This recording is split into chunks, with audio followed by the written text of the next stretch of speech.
در ورای هیاهوی نبرد صدایی از خرد و تدبیر برخاسته است، صدای سونتو که جنگ را نه میدان خون بلکه عرصه اندیشه می‌دانست.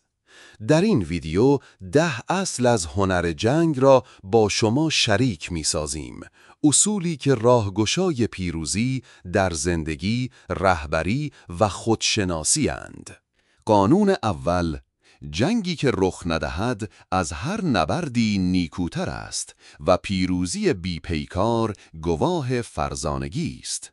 قانون دوم: اگر خودت را بشناسی و دشمنت را نیز، از 100 جنگ نمی ترسی، چون شناخت نیرومندترین سلاح است. قانون سوم: سرعت رمز پیروزی است. فرصتها چون سایه می‌گذرند، باید در همان لحظه تصمیم گرفت. قانون چهارم: با احساسات جنگ را آغاز نکن. خشم چشم را کور می‌سازد، اما عقل راه را روشن می‌کند.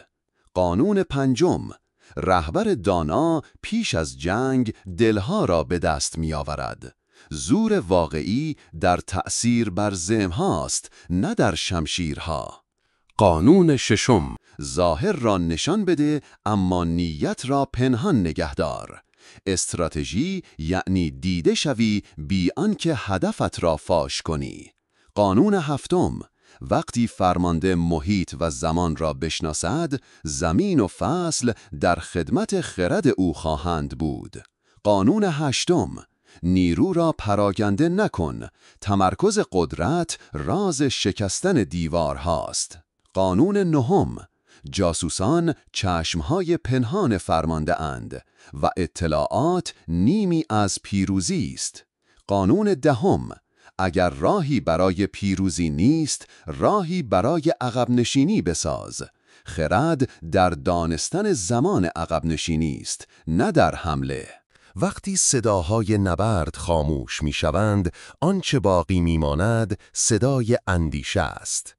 10 اصل سونتوزو نه برای پیروزی بر دیگران، بلکه برای تسلط بر خویشتنند.